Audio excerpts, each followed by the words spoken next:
100 शब्द प्रति minute dictation. Ready start. ज़िंदगी में कुछ हासिल करने की इच्छा हम सबके मन में होती है। हमें जीवन में समृद्धि, लगातार प्रगति चाहिए। कुछ दशकों पहले कुछ विचारकों ने इकट्ठे होकर सफल असफल लोगों के जीवन का अध्ययन किया।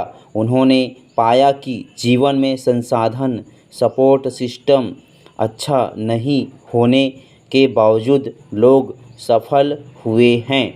वहीं इनकी प्रचुरता के बाद भी कुछ लोग असफल हुए हैं। जवाब मिला कि संसाधनों के अलावा भी कोई कारण है जिसकी वजह से जीवन में प्रभाव पड़ता है। वो था लोगों का एटीट्यूड और जीवन के विचार। पैरा।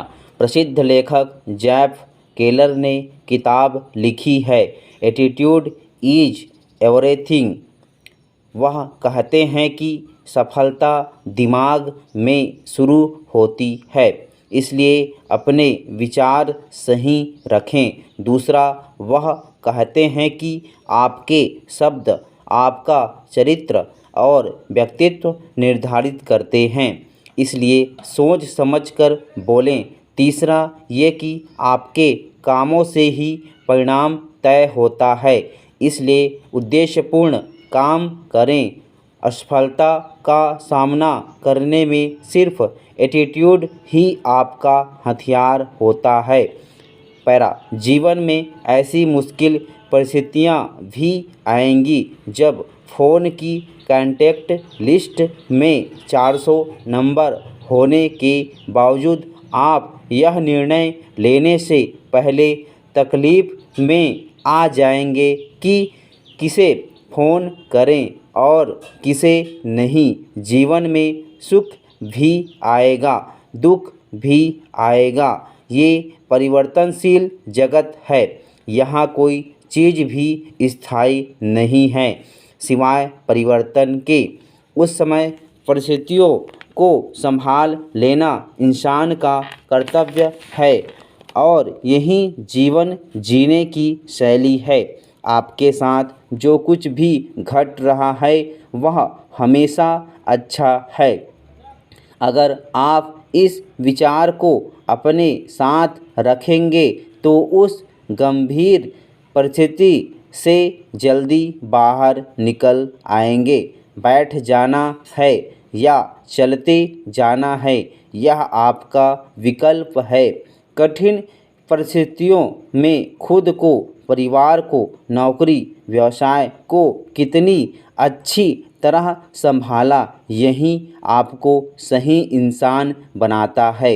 यही जीवन जीने की अच्छी शैली है, बेटर लिविंग है। पैरा। अमेरिका में कई वैज्ञानिकों ने एक आकलन के मुताबिक यह बात कही कि अगर मृत इंसानी शरीर भी बनाएं तो इसमें $5 ट्रिलियन का खर्च आएगा। हमारी शरीर बहुत बड़ी अमानत है। हमारा हर सेकंड करोड़ों का है। हमें सोच पक्की करनी होगी कि शरीर के रूप में हमारे पास बहुत अमूल्य चीज़ है। आप एक सामान्य सा इलेक्ट्रॉनिक उपकरण लेते हैं तो उसका यूजर मैनुअल होता है, लेकिन हम अपने जीवन में दृढ़तापूर्वक कोई कदम नहीं उठाएं। जब यह विचार मन में घर कर जाएगा तब ही प्रोग्रेस और सक्सेस की यात्रा शुरू होगी। इसमें सबसे पहला कदम है जीवन में कोई संकल्प तय करें कि करना क्या है। हाथ में पेन लें, सोने से पहले कुछ लिखें कि मुझे क्या करना है और जहां रोज़ उठते बैठते हैं वहां इसे चिपका दें। इससे यह आँखों के सामने रहेगा। अमेरिका में जॉन गोडार्ड नामक के एडवेंचरर थे। 14-15 साल की उम्र में उन्होंने अपने सपने और लक्ष्य एक कागज़ पर लिख लिए। एवरेस्ट पर जाना है, नील नदी तैरकर पार करनी है आदि। ऐसे करते करते उन्होंने जीवन के 57 लक्ष्य लिख लिए। 60 साल की उम्र में उन्होंने वह लक्ष्य वाला पृष्ठ खोलकर पढ़ा। उसमें उन्होंने चेक करना शुरू किया कि कितने काम पूरे हो चुके हैं। वो देखकर चौंक गए कि 57 में से 55 टास्क पूरे हो गए हैं। सपने तो सब देखते हैं, लेकिन उसके पीछे बहुत मेहनत करनी पड़ती है। सामान्य पुरुषार्थ से इंसान सामान्य बना रहता है, लेकिन अगर प्रयत्न बढ़कर किए जाएं तो सामान्य व्यक्ति भी महान बन सकता है। स्टॉप।